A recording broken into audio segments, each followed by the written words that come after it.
kami punya tagline itu mengajar dengan hati dan mendidik dengan cinta. Jadi alhamdulillah kalau boleh saya sampaikan sebuah kabar gembira lagi. Kemarin anak kita sudah ikut kompetisi. Baru ini ya Bu, baru kemarin ya, Spelling Bee ya, Spelling Bee, dan alhamdulillah juara 1. Oh, Tahun lalu wow. juga sama, kita juga juara 1. Oh ya? Ya. Assalamualaikum warahmatullahi wabarakatuh, parents, mama, papa, semuanya apa kabar? Semoga dalam keadaan sehat selalu. Izinkan saya dalam kesempatan ini memperkenalkan acara yang diinisiasi oleh sekolah Podnes, Podcast Nes.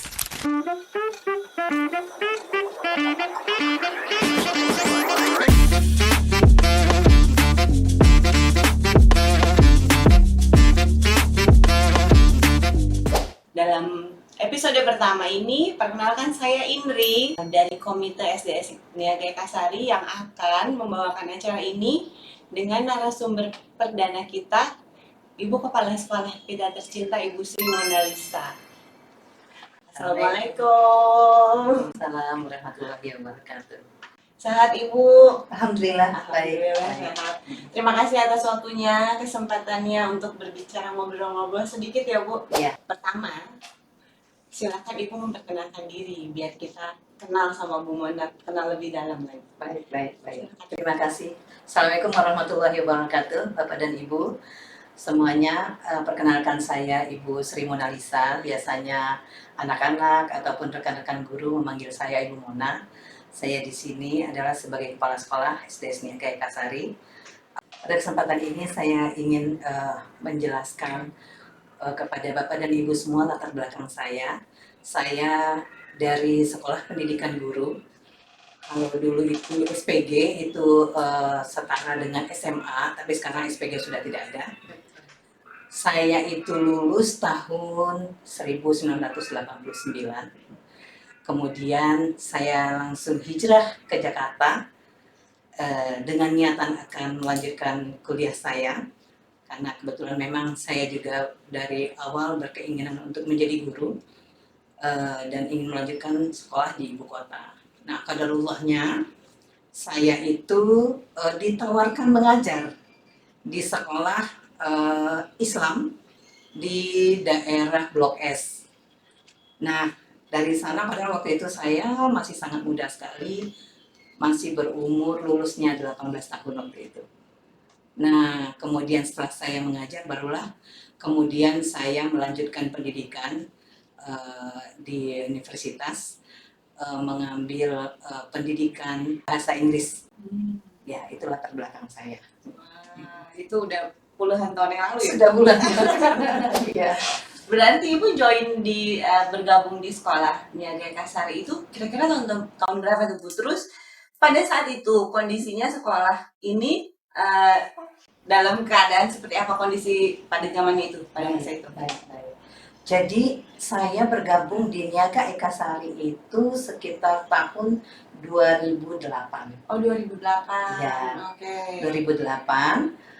Dulu waktu saya bergabung, sekolah ini masih sekolah konvensional biasa. Oh. Ya, sekolah konvensional biasa.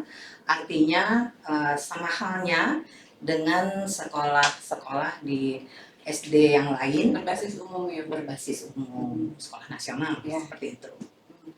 Nah, di perkembangan selanjutnya memang Niaga Ekasari mengalami perubahan yang sangat signifikan sampai hari ini. Jadi sudah kalau dihitung 16 tahun ya? Iya. SMA itu kalau udah Iya, benar ya. Fokus ke slogan terbaru Niaga Ekasari sebagai second home untuk anak-anak. Ya. Apa yang membuat sekolah ini benar-benar terasa selayaknya second home buat anak-anak itu apa Bu? Ya. Jadi kami memang menciptakan atmosfer sekolah ini sekolah yang nyaman untuk anak, sekolah yang dirindukan oleh anak, sehingga mereka pergi ke sekolah itu dengan suka hati, dengan senang hati, dan merasa ada sesuatu kekurangan kalau mereka nggak ke sekolah. Oh, justru kangen ya? Ya sama kangen sekolah gitu ya? ke sekolah, iya. Ah, Itu atmosfer yang ingin kami timbulkan. Oke. Terus caranya, bagaimana cara sekolah untuk menciptakan suasana tersebut yang aman, nyaman, anak-anak senang untuk Iya. berangkat ke sekolah tuh semangat gitu berangkat Iya, sekolahnya, iya. ngangenin ke sekolah itu gimana cara sekolah untuk membentuk itu, Bu? Iya. Kalau untuk guru, untuk kami para guru ini, kami punya tagline itu mengajar dengan hati dan mendidik dengan cinta. Wow. Itu Jadi terasa ya, iya, anak ya. dari hati ke hati jadinya. Jadi selayaknya seorang ibu kepada anaknya, seorang bapak kepada anaknya.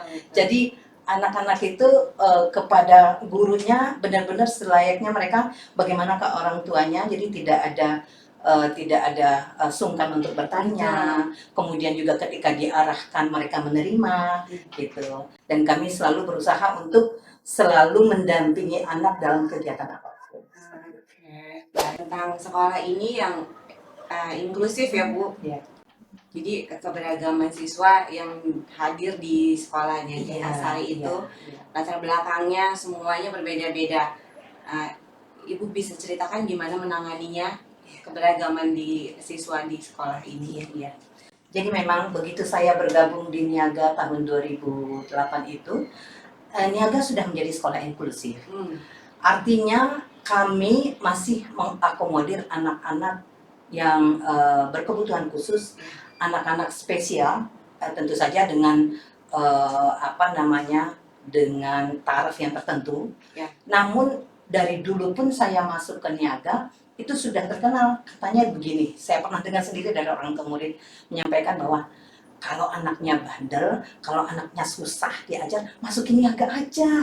Di Niaga nanti insya Allah bisa, nanti baik anaknya. Itu dulu loh, Bu. Oh dulu. ya. Ya, begitu saya bergabung dulu, itu sudah Berarti Niaga itu sudah terkenal. Ya, bahwa itu katanya itu Niaga kayak kawah Chandra di muka untuk membuat anak-anak yang tadinya agak melenceng bisa jadi lurus begitu dulu. Jadi dari dulu pun sebenarnya kita sudah sangat welcome sekali untuk keseluruhan anak-anak yang membutuhkan pendidikan.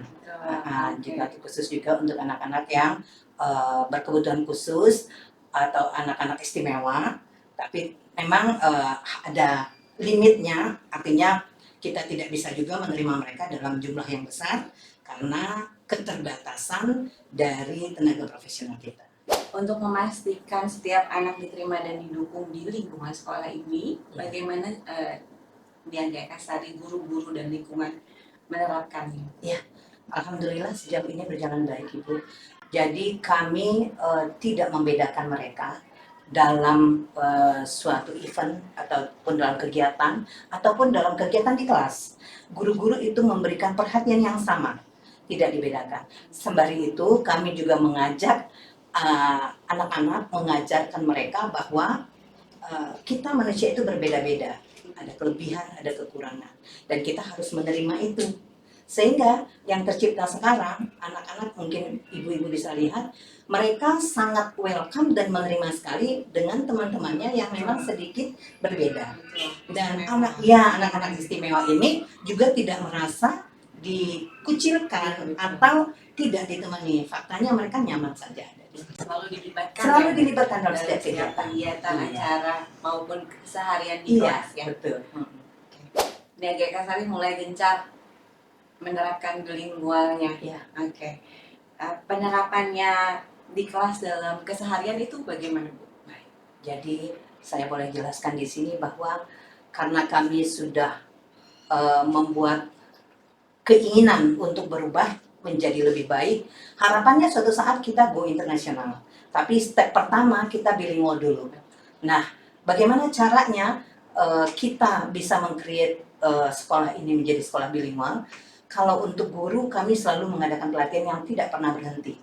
Selalu, bahkan sampai kita punya program ke Pare, sebelum ke program ke Pare, bahkan kita juga punya mentor, kemudian lanjut sampai sekarang. Insya Allah akan terus berlanjut untuk mendukung program kami bilingual ini. Sehingga guru-guru secara skillnya mereka terasah dan mulai meningkat untuk memenuhi target kita. Nah, kalau untuk anak-anak ini kita mulai dengan program-program seperti kita punya vocabulary builder. Ya. Ini mereka setiap anak itu punya filenya. Ya, betul. Dan mereka harus setoran Mingguan ya, Bu. menghafalkan mingguan. Itu hafalan-hafalan mereka itu untuk menambah vocab mereka. Ya, Sehingga pada saatnya nanti ketika mereka berkomunikasi, mereka sudah memiliki banyak vocab sehingga memudahkan. Kemudian juga kita mulai beralih pelan-pelan menggunakan buku-buku textbooks-nya menggunakan bahasa Inggris gitu. Saat ini Math sudah menggunakan bahasa Inggris, kemudian juga untuk PBU kita juga menggunakan bahasa Inggris.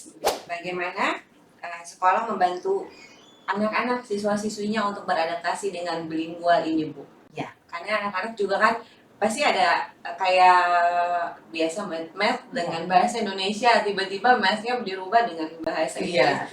Itu bagaimana guru dan sekolah membantu anak-anak untuk adaptasi? Ya. Kita memang pelan-pelan, tapi kita adakan secara rutin. Kita pertama dari greeting dulu ya, pagi ketika kan kita selalu tunggu anak, selalu menanti anak di depan gerbang. Welcome. Kemudian pagi kita sapa anak, assalamualaikum, kemudian how are you today, terus dan seterusnya. Mulai pembiasaan seperti itu. Kemudian juga di kelas guru-guru mulai memperkenalkan giving instruction-nya in English.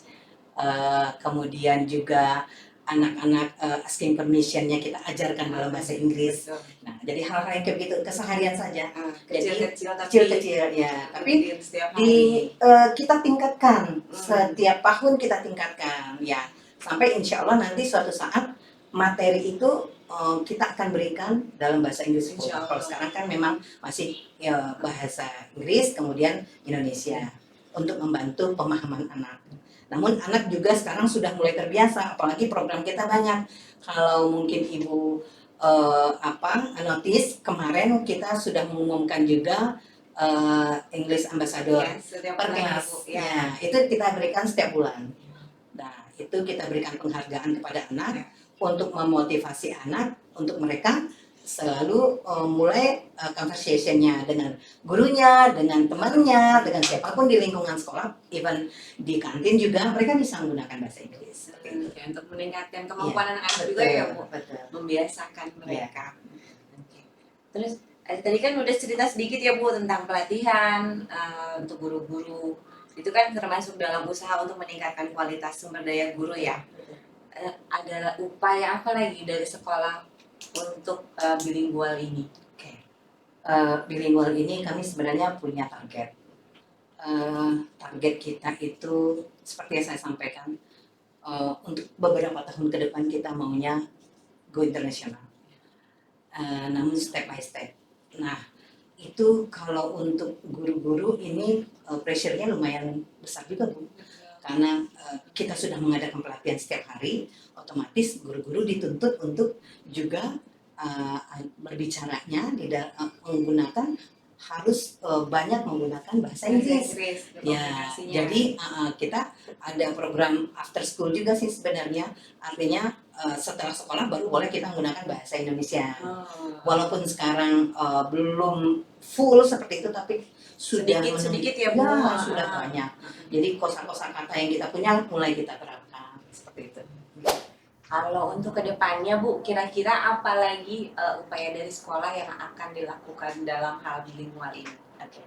Kalau untuk bilingual ini sebenarnya banyak hal yang bisa kita lakukan. Salah satunya kita akan mulai gencar mengikuti kompetisi ke sekolah-sekolah lain untuk mengasah kemampuan anak. Jadi alhamdulillah kalau boleh saya sampaikan sebuah kabar gembira lagi, kemarin anak kita sudah ikut kompetisi. Baru ini ya, Bu, kemarin ya, Spelling Bee, dan alhamdulillah juara 1. Tahun lalu juga sama, kita juga juara 1. Ya. Jadi ini membuat kami tim bilingual mulai ada rasa percaya diri dan kita sudah memikirkan untuk membuat sebuah semacam klub ya untuk mendidik anak-anak khusus untuk kompetisi, misalnya storytelling atau spelling bee atau news anchor. Nah itu harus dilatih dulu secara rutin untuk kemudian nanti kalau ada kompetisi kita bisa saling siapa yang siap untuk berangkat. Iya, jadi lebih diintensif ya Bu nih kira-kira Iya. anak-anak yang udah ada minat dan bakatnya di hal tersebut untuk dikirim-kirim ke lomba itu keren banget sih Bu, apalagi Iya. sampai juara 1. Ya, Wah, salah satu tujuan kita kan juga supaya Nes lebih dikenal. bener, itu bagian promosi ya Bu. Iya benar. Pada akhirnya Salah nanti satu harapan yang kita termasuk. nanti banyak yang tertarik untuk menitipkan anaknya Insya dididik di Allah, sini. mudah-mudahan. Ya. Mengenai guru dan keterlibatan orang tua ya Bu. Menurut Ibu, seperti apa karakteristik guru di SDS Niaga Kasari ini yang untuk mendukung perkembangan anak di sekolah? Ya. Karakternya seperti apa guru yang harus punya? Ya, baik. Ibu, kalau tadi saya sudah sampaikan tagline kami bahwa mendidik dengan hati, mengajar dengan cinta, itu sebenarnya sudah karakternya sudah masuk di sana semua. Artinya ketika kita mendidik dengan hati, kita harus siap menerima keberagaman anak, kemampuan anak, latar belakang anak. Kemudian juga kita harus helpful, ya kan? Kita harus benar-benar membantu siswa dalam hal apapun, ya, dalam perkembangannya.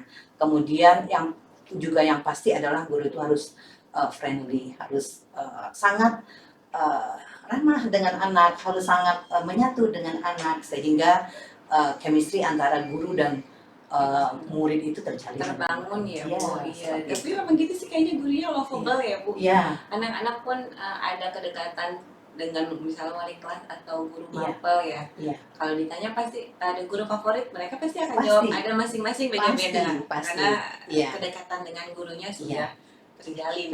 Bonding. Iya. Dan itu memang tidak terjadi dengan sendirinya Bu. Kita membuat sistem di sekolah, apa-apa yang harus kita kembangkan, apa yang harus kita perhatikan untuk anak, dan apa yang harusnya tidak ditampilkan atau tidak boleh, itu selalu bagian dari pengawasan. Itu kan artinya challenge buat guru ya Bu, ada tantangannya untuk guru sendiri menghadapi keberagaman anak. Itu kira-kira kalau dari sisi guru tantangannya apa tuh Bu?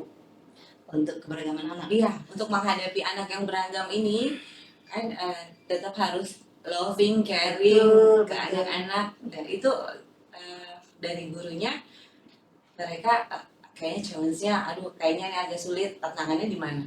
Ya, lebih kepada bagaimana kalau karakter anaknya itu kan unik ya, unik, dan kadang-kadang untuk guru-guru baru mungkin masih banyak terkaget-kaget dengan kok begitu, kok begini ya. Namun kemudian kami selalu mempunyai forum untuk berdiskusi, diskusi anaknya begini, nanti guru-guru senior akan memberikan arahan. Sharing. Ya, mereka sharing. Kalau anak yang ini harusnya menghadapinya begini, kalau yang begini biasanya nggak bisa diginiin, dan seterusnya. Dan itu kita pakai sampai sekarang, makanya ketika ada waktu saat istirahat kita diminta berkumpul di ruangan, yang kita bahas adalah kejadian-kejadian di kelas. Ngobrol dan ngobrol, ya. Bisa dengan guru bidang studinya, bisa dengan guru kelas lain, atau guru kelas sebelumnya. Iya betul, yang sudah lebih mengenal lebih dahulu ya. Jadi mereka mendapatkan masukan-masukan dan mengerti harus bagaimana menghadapi anak yang ini dan seterusnya. Harapannya ya untuk supaya bonding dengan anak. Semuanya, betul, macam-macam anak untuk guru udah bisa handle ya Bu. Iya, insya Allah. Karena memang Bu, guru-gurunya, apalagi guru-guru baru juga banyak ya Bu. Iya. Guru-guru muda, tapi mereka regenerasi ya. Mereka sudah bisa mengimbangi guru yang sebelumnya. Bagaimana sekolah melibatkan orang tua dalam menciptakan lingkungan yang membuat anak-anak merasa terdukung dengan baik di sekolah ini? Iya. Kalau dari kami ini untuk orang tua, kami sangat merasa dukungan orang tua sangat perlu sekali. Kenapa? Program sekolah sebaik apapun kalau tidak didukung orang tua sepertinya jalan sendiri dan itu tidak akan maksimal. Tapi ketika kita bersinergi, itu hasilnya akan luar biasa. Jadi ada keterkaitan antara sekolah dengan orang tua untuk program-program sekolah sehingga dapat dijalankan dengan baik, yang pada gilirannya nanti yang akan kita lihat adalah perkembangan anak yang sangat bagus sekali sesuai dengan yang kita harapkan. Kerjasama ya, Kerjasama dibutuhkan antara sekolah dan orang tua ya. Kalau kita kan pertemuan biasa di TWC ya, Yeah. Three Ways Conference itu orang tua itu berdiskusi dengan wali kelas ya. Kalau di luar jam tersebut, waktu tersebut, selain di waktu itu, apakah memungkinkan orang tua untuk misalnya mau ketemu dengan guru, berdiskusi, tapi di luar TWC itu, apakah bisa? Sangat bisa sekali Bu. Jadi kami sangat terbuka. Sebenarnya kalau TWC itu hanya sebuah wadah ya untuk mempertemukan orang tua dengan guru-guru. Cuma kadang-kala terkendala dengan waktu. Ya kan Bu? Iya. Waktunya hanya sekian-sekian ya. Kadang-kala orang tua masih butuh berdiskusi dengan guru bidang studi. Perlu waktu lebih panjang ya Bu. Betul, lebih panjang. Ada sesuatu hal yang ingin diketahui tentang perkembangan anaknya dan seterusnya. Namun karena waktunya terbatas, maka jadi seperti tidak tuntas gitu. Nah, jadi sebenarnya akan sangat lebih baik sekali ibu atau bapak atau orang tua boleh langsung kepada guru yang bersangkutan. Boleh langsung temui boleh ya, guru manapun yang memang dibutuhkan untuk berdiskusi dari sekolah, mempersilahkan. Boleh langsung membuat janji atau menemui langsung, nggak apa-apa, di kapanpun bisa. Baik. Atau mungkin ada ini nggak Bu, apa misalnya secara berkala dibuat seperti hearing antara orang tua dan guru pihak sekolah. Iya. Itu dibuat secara berkala, misalnya setahun sekali di awal tahun pelajaran, itu memungkinkan nggak? Bisa. Ya, kalau kita punya program namanya PTM itu kan. Parents Teacher Meeting. Ya, meeting itu sebenarnya wadahnya seperti itu. Cuman kembali lagi saya sampaikan, kadangkala kita benar-benar terkendala waktu. Jadi untuk menuntaskan semuanya itu ya tentu saja kapanpun Bapak dan Ibu ada waktu bisa menghubungi Bapak dan Ibu guru, bisa janji bertemu ataupun langsung ke sekolah saat waktunya luang boleh diskusi. Baik, alhamdulillah, terima kasih Bu Mona. Kita udah sampai penutupan, hampir berakhir acara ini. Tapi sebelumnya saya mau minta pesan dari Bu Mona, momen-momen yang berkesan yang pernah Ibu alami selama di sekolah ini, yang paling berkesan selama 16 tahun berarti ya Bu? Ya. 16 tahun mengajar di sekolah ini sampai sekarang jadi kepala sekolah, itu ada momen berkesan apa Bu? Ada.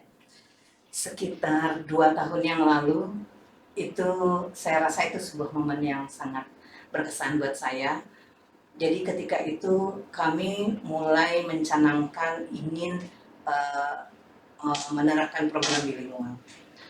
Salah satu mentor itu menyarankan, Bu, itu untuk memudahkan itu biar cepat prosesnya, kita ikut program Bridge. Program dengan negara Australia. Ya, program pendidikan. Lalu kita ikuti, kita isi semua form yang dibutuhkan, kita siapkan segala sesuatu, walaupun kita menyadari secara material sumber daya manusia kami tergolong nekat. Karena apa? Kami belum punya basic apa-apa. Modal nekat. Ya, modal nekat itu pada waktu itu. Artinya guru kita belum siapkan, Bu, kita baru seadanya dengan berbagai langkah. Iya, bilingual itu baru tercetus ya. Baru tercetus.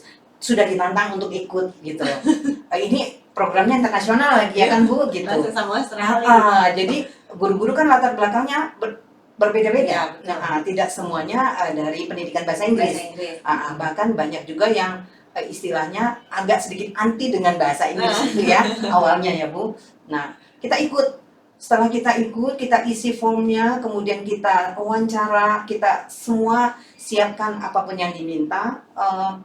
Kemudian 2 bulan kemudian, saya ingat sekali waktu itu saya masih umroh, itu eh, ada datang WA, kemudian menyusul telepon menyatakan bahwa sekolah Niaga Ekasari dari 1.667 sekolah yang mendaftar untuk program itu Wow, di 1000-an. seluruh Indonesia, Wow.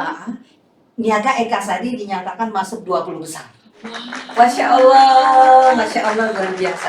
Buat saya itu sebuah pencapaian yang luar Betul, biasa. padahal modal nekat ya, Bu? Iya, itu modal nekat. Tapi pencapaiannya, Iya, betul. gimana kalau niatnya ya, Bu? Masya Allah, ya Allah Ibu doakan ya Bu ya. Insya Allah ya, Bu ya. Go internasional. Iya, benar amin, ya. amin ya Allah, amin. Nah, itu dia. Jadi masuk 20 besar itu buat kami semua itu sebuah hal yang amazed banget gitu ya.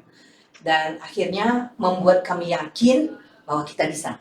Nah, dari situlah kami mulai membuat program-program yang padat untuk memantaskan diri, Iya. untuk ikut lagi suatu saat kelak, dan mudah-mudahan bisa terpilih Insya Allah. Australia. Insya Allah. Iya.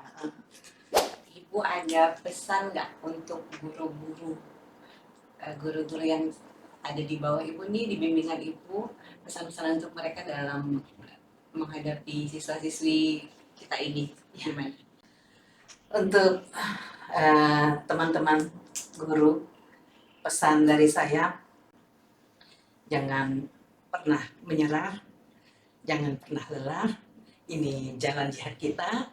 Insya Allah apapun yang sudah kita rencanakan, apapun yang sudah kita niatkan, kalau kita mulainya dengan hati yang bersih, dengan niat yang baik, insya Allah akan sampai langsung kepada anak-anak kita. Jadi tetap semangat untuk melanjutkan semua program-program kita. Kalau untuk orang tua murid, antara orang tua siswa, apa pesannya? Kalau untuk orang tua, untuk mama papa, saya pertama mengucapkan terima kasih dulu untuk semua kerjasama yang telah terjalin dengan sangat baik sejauh ini. Tapi tetap saya meminta untuk kita lebih meningkatkan lagi kerjasama kita dalam mendukung program-program sekolah. Kemudian mama dan papa bisa supaya tidak ketinggalan, selalu aware dengan surat edaran di awal bulan, itu menginfokan kegiatan kita selama 1 bulan. Kemudian untuk lebih spesifiknya nanti ada WPR. Nah, jadi nanti secara spesifik mingguan itu mama dan papa, orang tua, ayah bunda bisa lihat bahwa di minggu besok anak-anak di kelas apa sih yang akan mereka lakukan di setiap pelajarannya. Jadi kira-kira seperti itu harapan saya. Dengan seperti ini orang tua jadi tahu bahwa kegiatan-kegiatan dan program-program sekolah yang sedang berjalan sehingga bisa mempersiapkan siswa anak-anak sebagaimana mestinya. Gitu.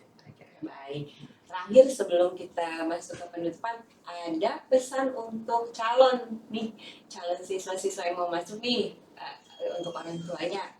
Mereka kan mau nggak mau sedikit banyak pasti cari tahu ya Bu. Iya. Sebelum masukin anaknya ke sekolah sini, mereka pasti cari tahu dulu nih Niaga Ekasari seperti apa. Ibu ada pesan untuk orang tua yang kira-kira potensial akan masuk ke Niaga Ekasari? Baik, terima kasih. Bapak dan Ibu calon wali murid, pada kesempatan ini saya menghimbau kepada Bapak dan Ibu untuk menitipkan anak dididik di sekolah di Niaga Ekasari. Insya Allah sejauh ini kami adalah sekolah yang sangat ramah anak. Kemudian kami ingin menjadikan sekolah ini adalah rumah kedua bagi anak-anak kita, sehingga mereka nyaman untuk belajar dan dididik di sekolah ini.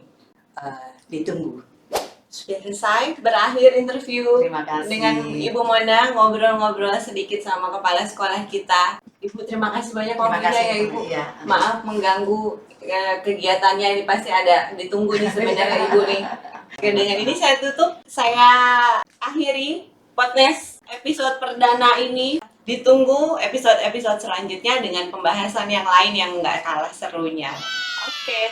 Bye parents, bye mama papa, terima kasih. Assalamualaikum.